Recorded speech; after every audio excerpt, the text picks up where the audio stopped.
عن ابن عمر رضی اللہ عنہما قال كان رسول اللہ صلی اللہ علیہ وسلم يعتكف العشر الاواخر من رمضان۔ حضرت ابن عمر رضی اللہ عنہما سے روایت ہے کہ حضور صلی اللہ علیہ وسلم رمضان المبارک کے آخری عشرے میں اعتکاف کرتے تھے۔ رمضان المبارک کے آخری عشرے میں اعتکاف کرنا یہ حضور صلی اللہ علیہ وسلم کا معمول تھا۔ اعتکاف کی 3 قسمیں ہیں۔ پہلی قسم نفل اعتکاف، یعنی جب بھی آپ مسجد میں داخل ہو تو اعتکاف کی نیت کر لے۔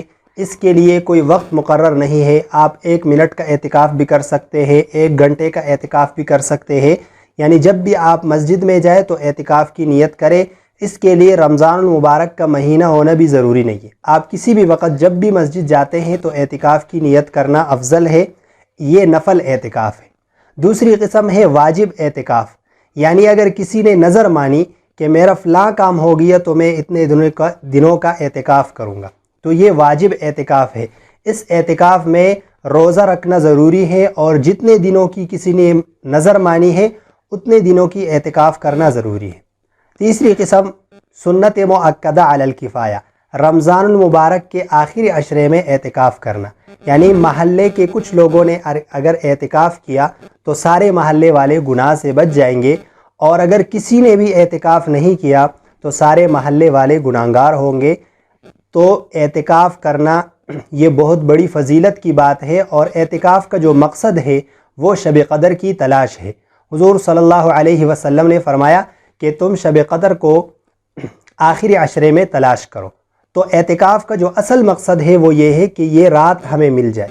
اللہ تعالیٰ کا فرمان ہے لیلۃ القدر خیر من الف شہر، لیلۃ القدر یہ 1000 مہینوں کی عبادت سے افضل ہے، یعنی اگر کسی کو یہ ایک رات ملی تو گویا کہ اس نے 1000 مہینے عبادت میں گزار لیے۔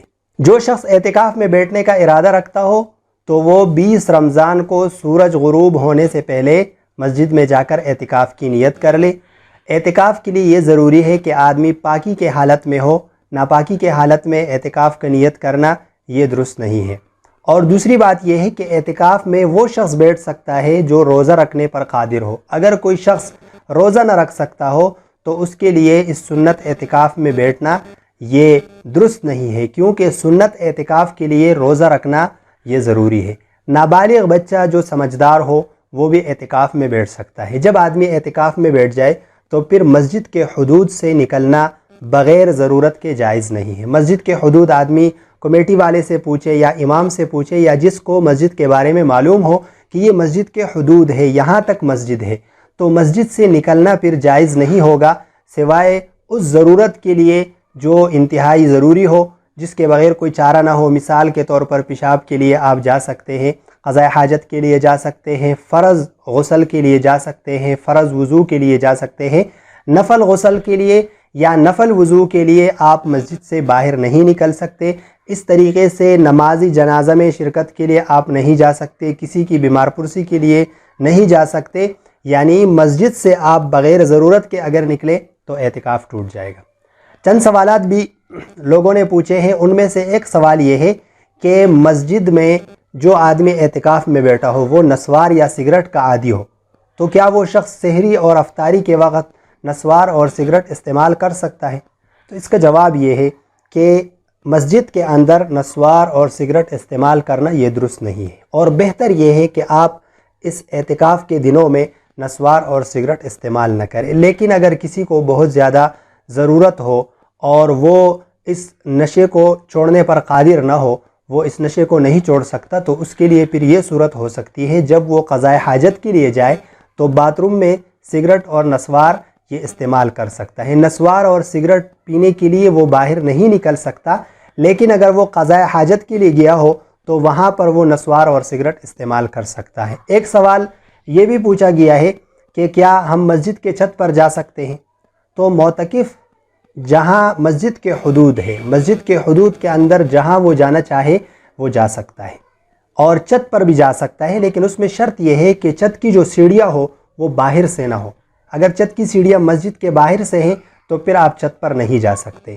ایک سوال یہ بھی پوچھا گیا ہے کہ جو محراب ہے، ہم نے سنا ہے کہ وہ مسجد سے باہر ہے، کیا معتکف محراب میں جا سکتا ہے؟ یہ بات درست نہیں ہے، محراب بھی مسجد کا حصہ ہوتا ہے، معتکف محراب میں بھی جا سکتا ہے۔ اور خواتین کے اعتکاف کے بارے میں چند مسائل آپ سے عرض کروں گا کہ خواتین کا جو اعتکاف ہے وہ یہ ہے کہ وہ گھر میں اپنے لیے ایک جگہ مختص کر دیں کہ ہم اس جگہ پر اعتکاف کریں گے، تو اس جگہ کو مختص کرنے کے بعد کوئی کمرہ ہو، کوئی جگہ ہو، وہ اعتکاف کے لیے مختص کر دے۔ اس کے بعد ان کے لیے بھی یہی احکام ہے کہ وہ بغیر ضرورت کے اس کمرے سے نہیں نکل سکتی وہ خاتون۔ اس کے لیے یہ ضروری ہے کہ وہ حیض سے پاک ہو، ماہواری سے پاک ہو۔ جس عورت کو ماہواری ہو تو وہ اعتکاف میں نہیں بیٹھ سکتی، یا وہ عورت جو کسی اور وجہ سے روزہ رکھنے پر قادر نہ ہو تو وہ عورت بھی اعتکاف میں نہیں بیٹھ سکتی۔ جو عورت اعتکاف میں بیٹھنا چاہتی ہو اس کے لیے یہ بھی ضروری ہے کہ وہ اپنے شوہر سے اجازت لے لے۔ شوہر کی اجازت کے بغیر عورت اعتکاف میں نہیں بیٹھ سکتی۔ اگر اس کا شوہر ہے تو وہ اس سے اجازت لے لے، کیونکہ اعتکاف کے دنوں میں میاں بیوی کا آپس میں ملنا یہ جائز نہیں ہے۔ تو جو عورت اعتکاف میں بیٹھنا چاہتی ہو اس کے لیے یہ ضروری ہے کہ وہ اپنے شوہر سے اجازت لے لے۔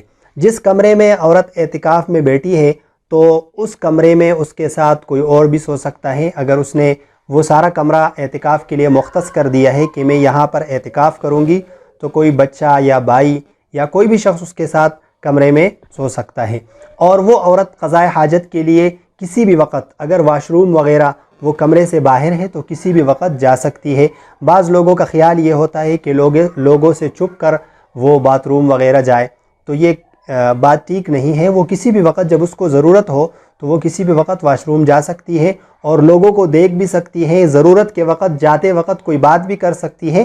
اس طریقے سے جو خاتون اعتکاف میں بیٹھی ہو تو اعتکاف کے جگہ کے اندر وہ سبزی وغیرہ بھی کاٹ سکتی ہے۔ اس جگہ سے نکل تو نہیں سکتی، لیکن اگر اس جگہ کے اندر وہ گھر والوں کے ساتھ کوئی ہاتھ بٹانا چاہے تو وہ اس جگہ میں بیٹھ کر وہ سبزی وغیرہ بھی کاٹ سکتی ہے، اس میں کوئی حرج نہیں ہے۔